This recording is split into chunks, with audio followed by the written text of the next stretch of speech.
Hi guys, it's your guy Guest75 again from Mobile Infotech, and today we're gonna be talking about one of the most important phones of this year, one of the most anticipated phones of this year. I got it in house. This is my first look and unboxing of the iPhone 10. I'm just a little panda. Right, Panda Bear, we don't like your kind over here.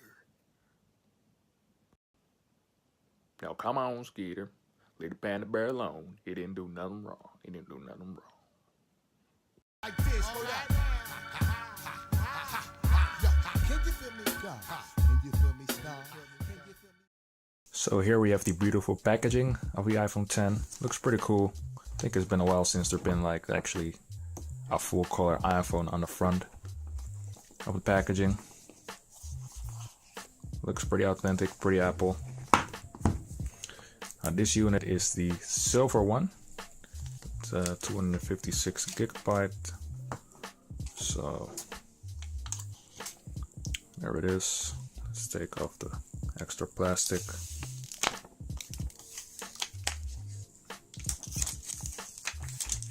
Yeah, and that looks very classy, very nice. That's why I actually opted for the silver one, because the silver one has more of a metallic stainless steel band, which I think makes it look a little bit more classier. Got a funny camera bump here on the back. I have to say it's a little less smudge prone on the white silver one as well, so that's also a nice thing. And here we see the screen. So very much bezel-less, except for the top notch, of course. But everything looks pretty cool. So, well, I guess this isn't much of an unboxing if we don't show what else is in the box, but I can already tell you just the standard stuff you come to know from Apple. So that isn't something I would worry about too much.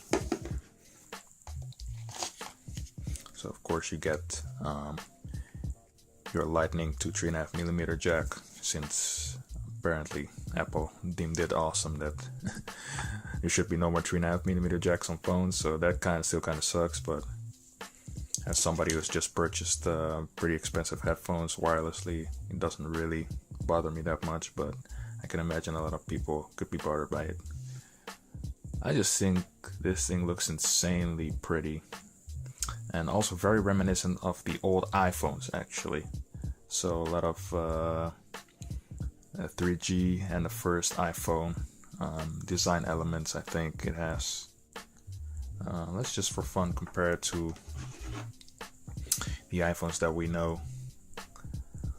we've known for the past couple of years. You can just see that the design language has changed quite a bit.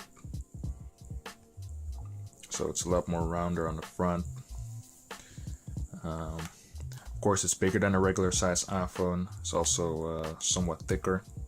Not that much, but you can still kind of see that here. So it's not much bigger. If I just put this face down on here, it's not much bigger, but it does have a much bigger screen. So if we get into specs, it's got a 5.8-inch AMOLED screen on the front. It's got, of course, the Face ID camera units up on top here. I don't really think I can really show them off that much on the camera. Of course, there's no home button, so you have to swipe to do everything. On the side here, we've got your two volume keys, your ringer switch, and it's also pretty funny. On the right side, you have your power on and off button, but what I found is that it's pretty big. At first, when I saw this, I really thought it was the volume button, but if you compare it with what it's supposed to look like, so this is the regular size, and this is the size that you get on the iPhone 10. So the design is very pretty, very attractive. Construction is equally as premium, so we've got, I think it was Gorilla 5 on the front and the back. and Apple says that it's, I don't know, I think it's the extra tempered glass, so it's supposed to be much more durable than other glass on other phones. And like I said, the sides are stainless steel, and on the silver one it's this shiny stainless steel. I think on the space gray it's a little bit more muted, blends in with the front of the device. But I really like that shininess, that accentuation of the lines and the design of the phone. So I think that's a matter of taste. So the first step of setting up the phone is of course putting in the SIM card. And you see it still uses the same old SIM tray that it did in the first iPhone. Just pop it open like this.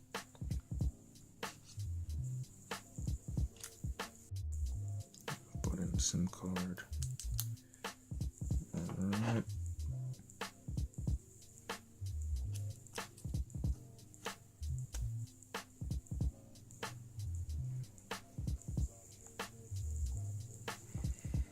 Alright, so we've got the SIM card in. Let me just set up the phone and I'll see if I can catch some footage of setting up the Face ID. So let's just start and configure my face with Face ID.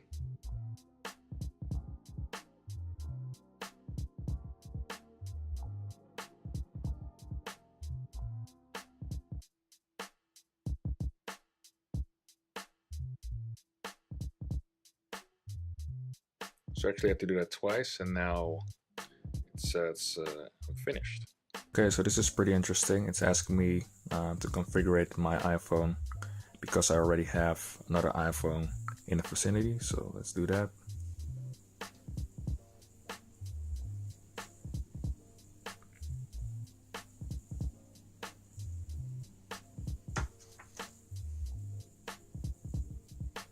Alright, that is pretty damn dope. Now that I've set up the phone, let's quickly go over the specs. Like I said, 5.8 inch Super AMOLED screen, manufactured by Samsung. Not quite 2K resolution, I think it's a little bit below that, but still very sharp, nice, deep blacks. That's why I changed the wallpaper as well. Just looks very, very, very nice. Of course, this one has 256 gigabytes of onboard storage. We could check how much is available of that. So we see 239 gigabytes of 256 gigs of storage available out of the box. So processor is the A11 Bionic chip. What can I say about it? The phone feels really fast. I think a little bit faster than the iPhone 7, about on par with a top Android with a Snapdragon 835, which of course I intend to do some comparisons with. Previously I've been reviewing the XC1 Compact, which is one of the fastest Android phones I've ever used, and surely I'll face the two against each other. Also gonna try and see if I can get my hands on a Galaxy S8, which I do think this phone has the most resemblance in. You can say what you want about the Note 8 or anything like that, but those phones are phablets. And I just want to be clear with you guys. What I come to notice this phone, it's not a phablet, in my opinion. It's not. iPhone 7 Plus and 8 Plus can show more content on the screen and also behave a little different. But yeah, let's get into some quirks and features of this phone.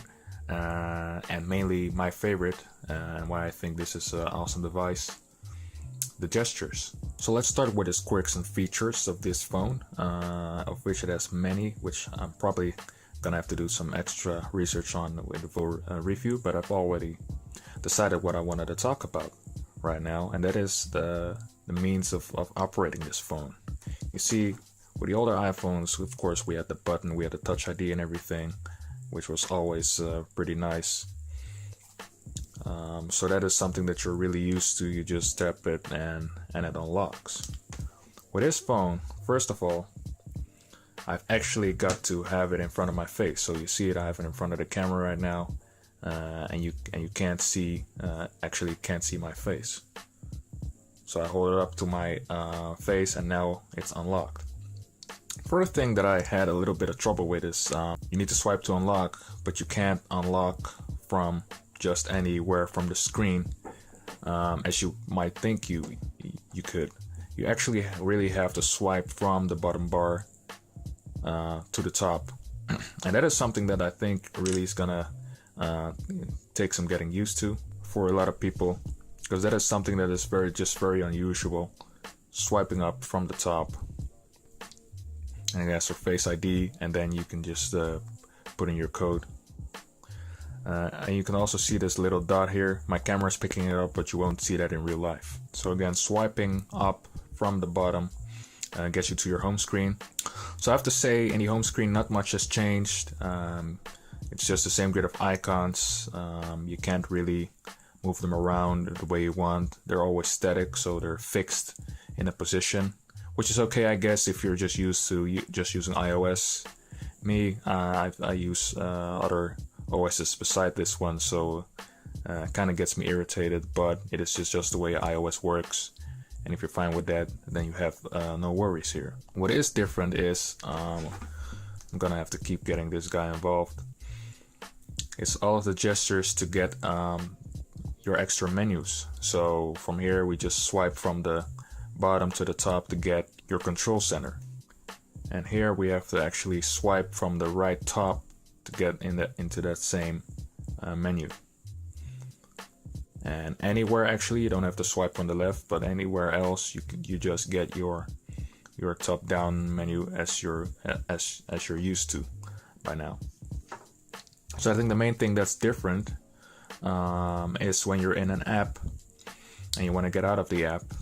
That is just something that works completely different on this phone. So let's just do that for a second. So let's go into the App Store on both phones. And here, if I just want to quit the app, I just press the home button. And on this phone, I can't press anything on the front. I have to swipe. So I can swipe up and hold it up to multitask. And if I just swipe it up in one swipe, in one move, it goes back to the home screen.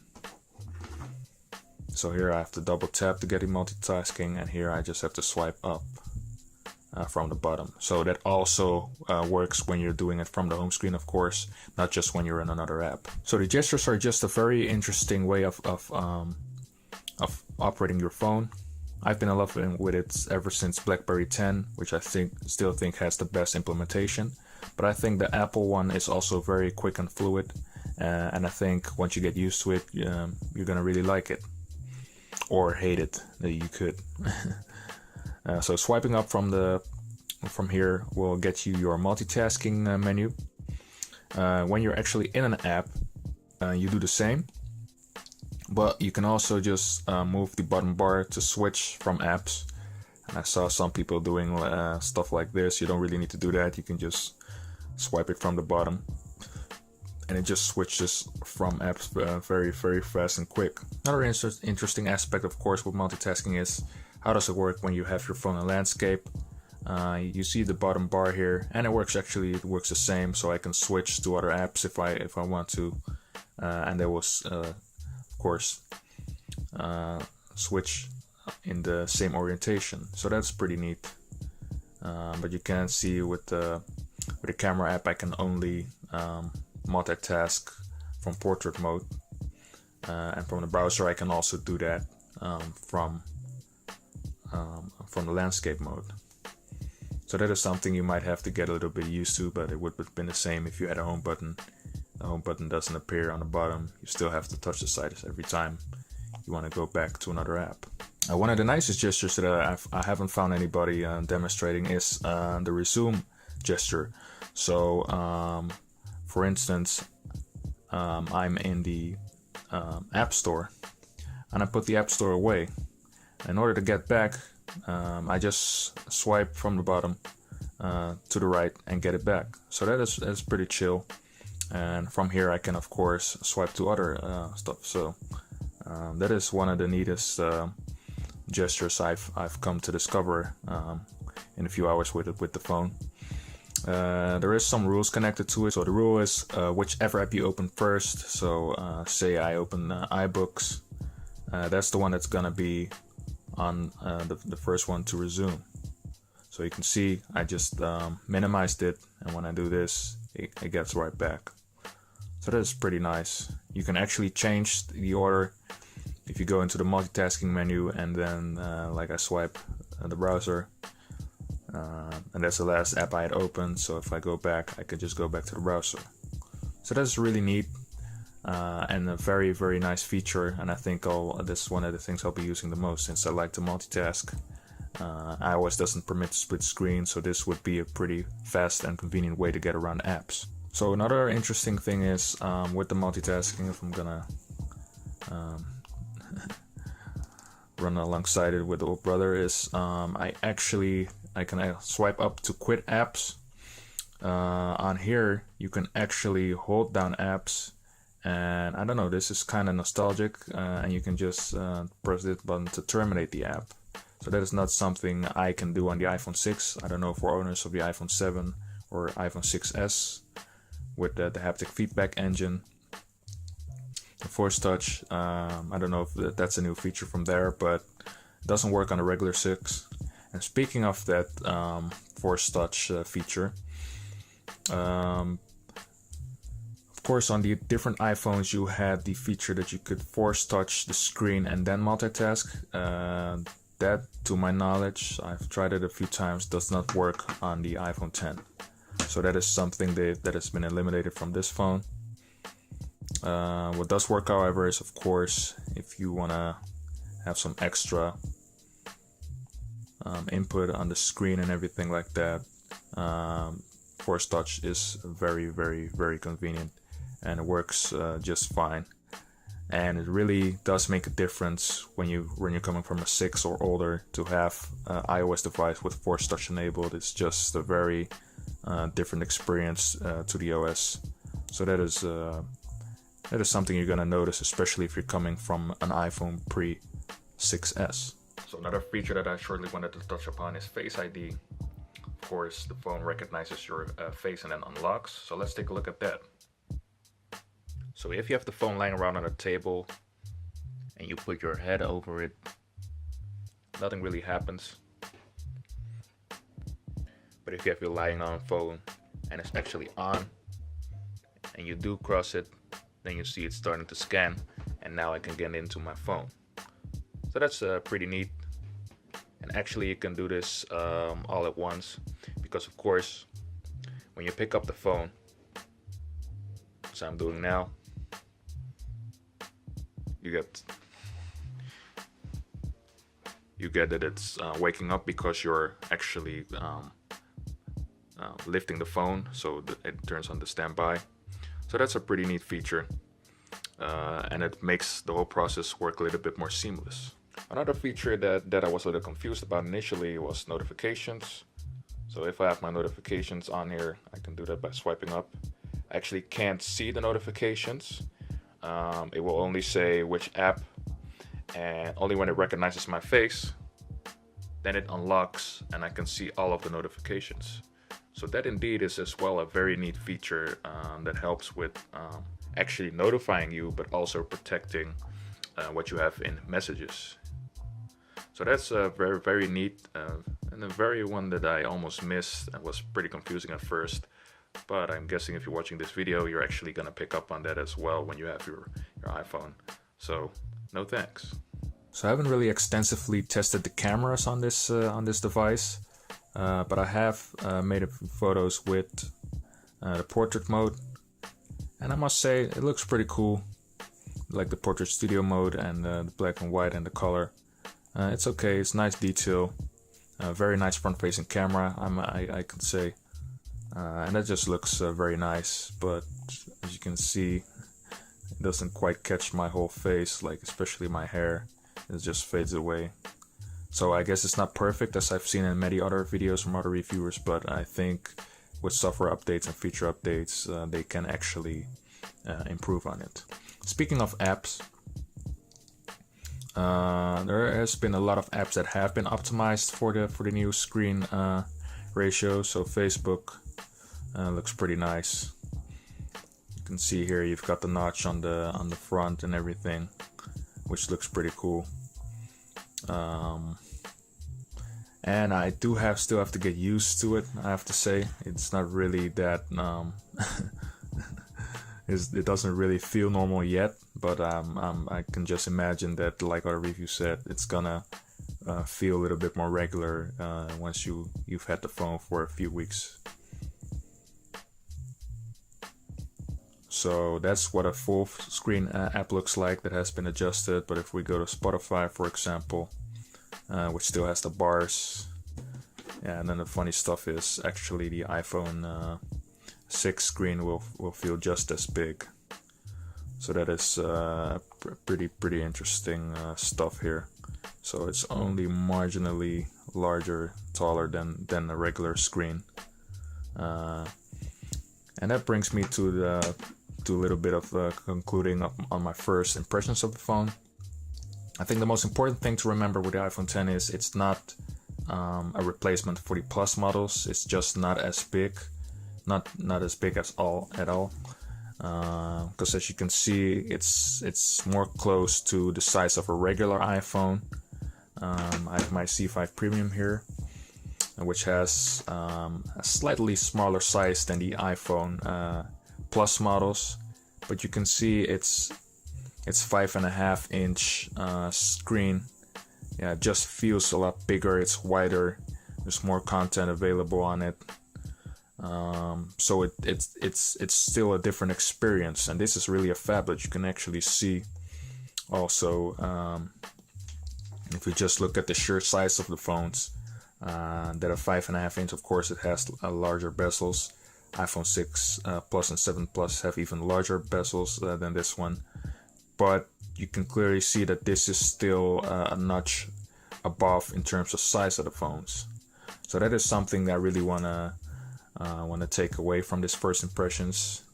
I really love the buttons on the phone. The build is excellent, as you can expect from Apple, but the key masterpiece of this phone for me is the gestures, just the way you can easily resume and switch between apps.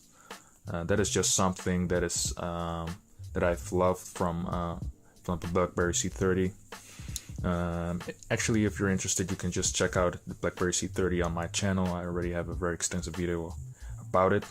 I will, of course, do a comparison between the two gesture-based operations of those two devices. So that would be very, very interesting to stay tuned for that.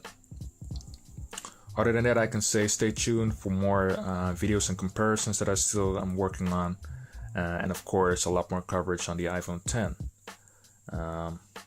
I'm very satisfied with this phone, and I think I will save my final conclusion whether it's worth your money or not for the final review. So stay tuned for that as well. For now, I could just wish you guys a nice evening, and hope to see you in one of my next videos. So let's also talk about the basics of the buttons. We just bring in the old iPhone here. Of course, we have our Touch ID and everything. Let me just get that brightness down. We've got our Touch ID and everything, but we have the shortcuts to do extra features. So, for instance, tapping the home button and the on and off button gives you a screenshot, and holding down the on and off button, of course, turns the device off. Holding the home button activates Siri. So that has all been modified in the iPhone 10. In the iPhone 10 it works a little differently. We have the volume down button and the power on and off button, and we hold those two together. And we get to turn the device off. We give the on and off button and the volume up button a short press, and we get a screenshot. So not a long press. A long press always results into the device, into turning off the device, whichever you choose, volume up or volume down. And a short burst, volume up, is always to get a screenshot from the device. If you don't do that, you just have a short tap, you can just turn off the phone. So talking about the screen, of course, one of the biggest topic of discussion have been that notch. Well, I think, as you can see, when you have a dark interface, like a dark background as I have, it's not really that apparent. Where it does come into place with video, however. So if we just have a YouTube clip over here, you can see that you can actually put it on normal size or full screen size.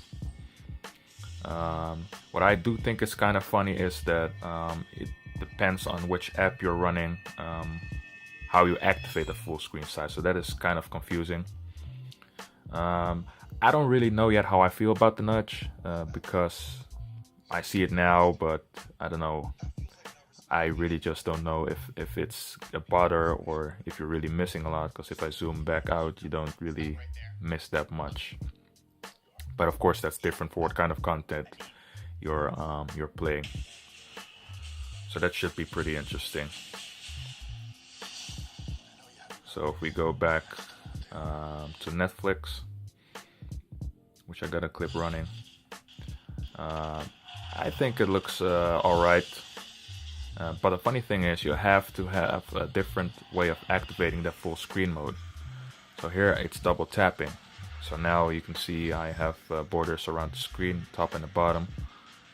And when I zoom in, this is a movie, 16:9 of course. You see a little bit letterboxing on the top and the bottom, but on the side it's just completely there. So you can clearly see the nudge. Could try actually see if it's different for a TV show. Let's see.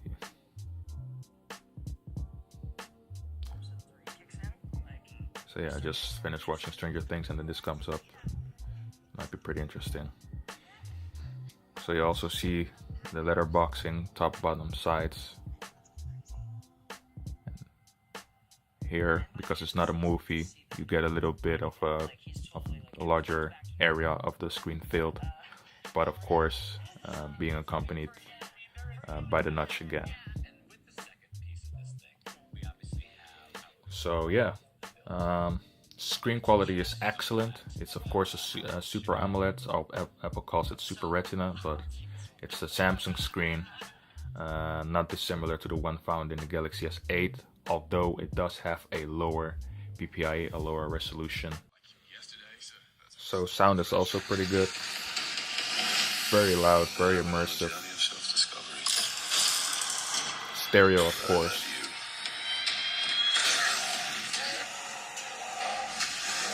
So that is something that they really did improve on. And just something that you're gonna notice. I haven't heard the 8 and the 8 Plus yet, but so far, new generation iPhones sound excellent. Oh, I've missed this. And you and I had a fight recently. Did I win? So together with incredible image quality, you can see that this is a very nice device to watch content on. Asgard is dead. And it'll be... So another gesture that I like to use is especially when you're in landscape apps. So you'll probably have the feeling that you can't really switch, but you can.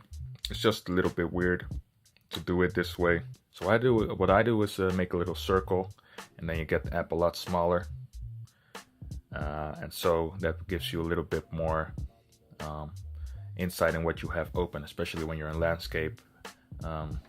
Where the screens take a little bit more space, and that enables, I think in my opinion, a little bit easier for multitasking. So usually just not a swipe up, but a swipe to the side, and that makes it a little bit easier in my opinion.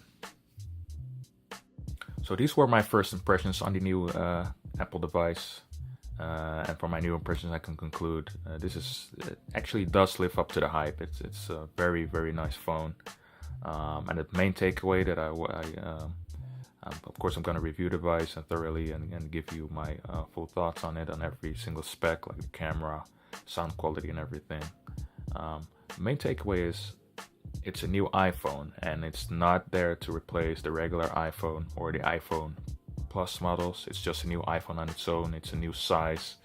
It's slightly bigger than a regular iPhone, but it is still smaller in what you can actually see on the display than like a 5.5-inch phablet, like the iPhone 7 Plus or 8 Plus.